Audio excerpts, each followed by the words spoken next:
Bonjour à tous, Éric Tétrault, président des manufacturiers exportateurs du Québec, en direct du huis clos du budget du gouvernement du Québec. On a eu une bonne journée.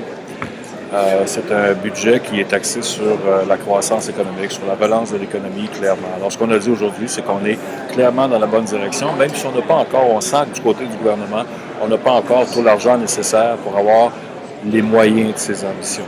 Alors donc, sans surprise, le gouvernement passe à un budget déficit zéro pour l'année budgétaire 2015-2016. C'est ce que nous avions demandé et le gouvernement a bien livré sur sa promesse. Nous avons aussi demandé à faire davantage de croissance économique.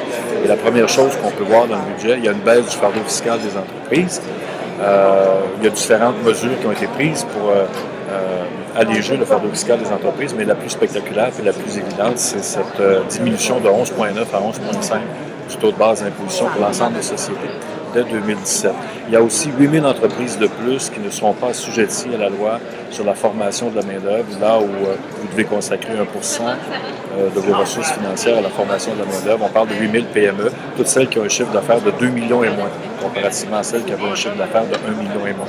Il y a une foule d'autres mesures que vous pourrez découvrir dans le budget et dont on parlera dans nos communications ultérieures, mais ça, ce sont les deux principales mesures. Il y a aussi, il ne faut pas que je l'oublie, il y a aussi la baisse des charges gouvernementales, c'est-à-dire l'argent que vous consacrez pour soutenir les programmes gouvernementaux, ce qu'on appelle les contributions d'employeurs. Ça aussi, c'est à la baisse dans les 5 prochaines années. Donc, de bonnes nouvelles pour ce qui est du fardeau fiscal des entreprises. Ça nous donne un peu plus d'air pour investir.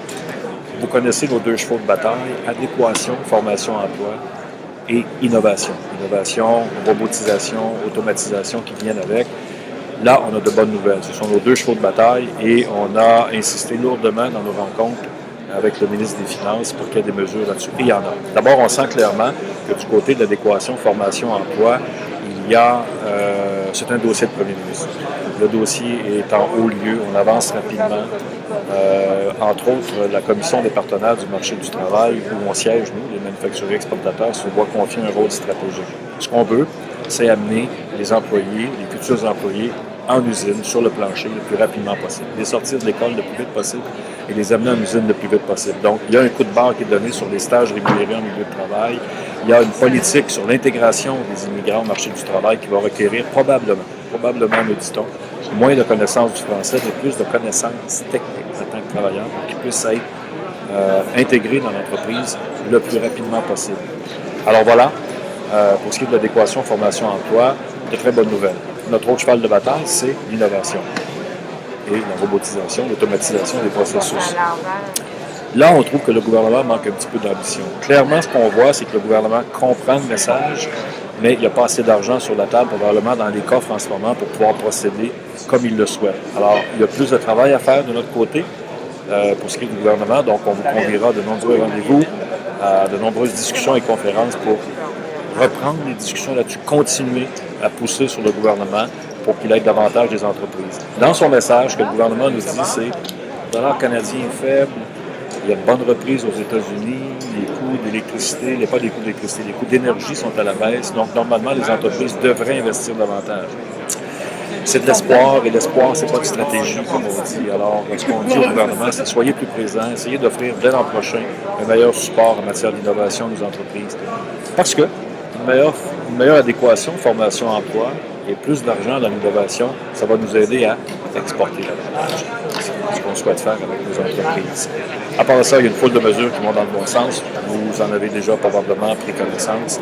Beaucoup d'argent dans la stratégie maritime, 1,5 milliard. Le gouvernement était très timide, mais clairement, il y avait de l'argent réservé pour la stratégie maritime. Entre autres, 200 millions pour les infrastructures portuaires. C'est le nerf de la guerre, évidemment.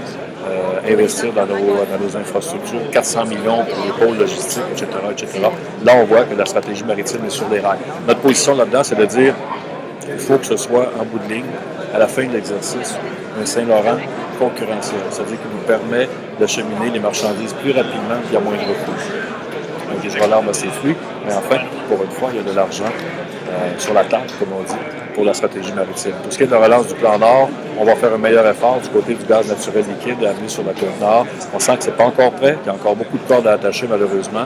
C'est la meilleure C'est le meilleur geste qu'on pourrait poser pour soutenir le plan Nord en ce moment, amener le gaz naturel liquide sur la Côte-Nord, garder les entreprises en activité et en investissement le temps que le prix des ressources revienne à la hausse. Et malheureusement, on sent que les cordes ne sont pas encore attachées, donc il y a du travail à faire de ce côté-là. Par contre, on étend le réseau de gaz naturel dans Bellechasse. Donc, on commence à acheminer le gaz naturel en région.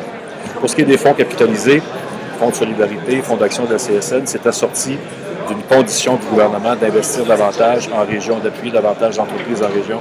Et ça, on est content de ça parce qu'on sait qu'il y a beaucoup de moyennes entreprises en région qui sont sur le point de pouvoir exporter et qui vont pouvoir le faire avec cette aide accrue. On en reparlera bientôt. De ça et de toutes les autres mesures, merci d'avoir écouté. À bientôt.